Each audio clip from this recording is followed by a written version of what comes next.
السلام عليكم ورحمة الله وبركاته. أهلا بيكم معايا في فيديو جديد.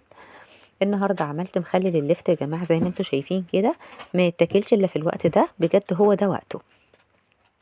زي ما انتوا شايفين كده ليه شوية تركات كده تخليه لحد ما يخلص معاكي لحد آخر حباية في البرطمان. هيفضل المية بتاعته رايقة كده، مش هيعمل أي فطريات على الوش زي ما بنشوفها البيضة دي. كانت أيام زمان بقى، خلاص دي بقالها سنين معايا، يعني من ساعة لما ظبطته وظبطت الطريقة بتاعته. تمام. ما بتظهرليش خالص لحد اخر حبايه، والميه بتاعته بتفضل رايقه زي ما هي. شايفين بقى اللون بتاعه جميل ازاي؟ ولا الميه بتاعته يا جماعه في الاكل تحفه من الجمال. بس لو عجبكم الفيديو اول مره تشوفوني، انا اسمي منى ودي قناتي. اشتركوا في القناه وفعلوا زر جرس التنبيه عشان يوصلكم اشعار بكل وصفه جديده بنزلها على القناه. يلا بينا نشوف المقادير وطريقه التحضير. بسم الله والصلاة والسلام على رسول الله عليه أفضل الصلاة والسلام. نقيت هنا اللفت كالعادة، يعني نقينا الحباية اللي هي أحسها إن هي مظبوطة، ولا هي ناشفة قوي ولا هي طرية قوي. تمام.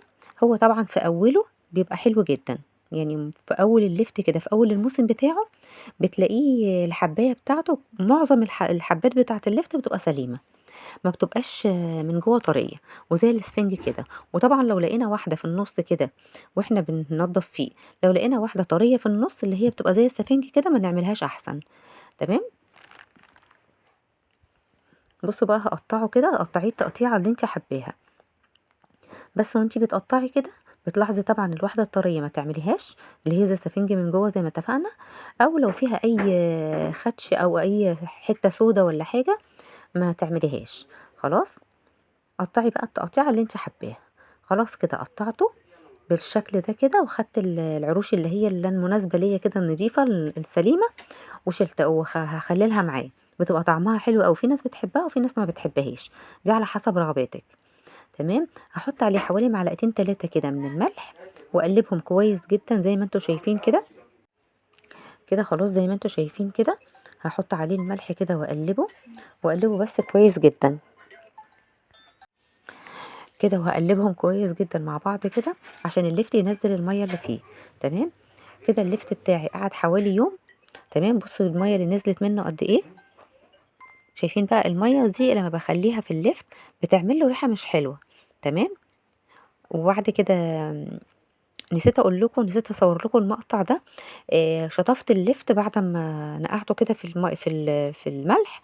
تمام. اديته شطفة حلوة قوي، عشان لو سبتي اللفت كده زي ما هو وانت نقعاه كنت نقعاه بالملح كده، بالملح كتير كده.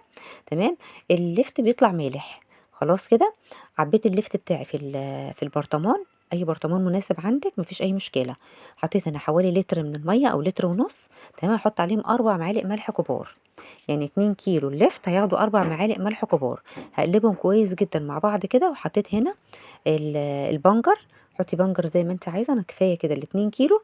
بحط عليهم نص واحده صغيره زي ما شفتوا كده، وحبه شطه.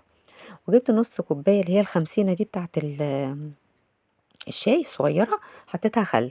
واقفل البرطمان بتاعي كده، بس اقفله قفله محكمه واحطه في مكان محكم. تمام. ما اقعدش اهز فيه كل شويه وارج فيه عشان البرطمان ما يطلعش الهواء اللي فيه. خلاص عشان يستوي معايا بسرعه. اللفت يا جماعه عامه يعني ما بياخدش الا حوالي 4 ايام، من 4 ايام لاسبوع. بتفتحي عليه هو يعني بنبقى مشتاقين له، فبيبقى زي القمر ما شاء الله. خلاص كده اول ما بلاقي الميه بتاعته تلون كده بالطريقه دي، واللفت من جوه لونه خلاص اتغير كده، انا بعتبره استوى.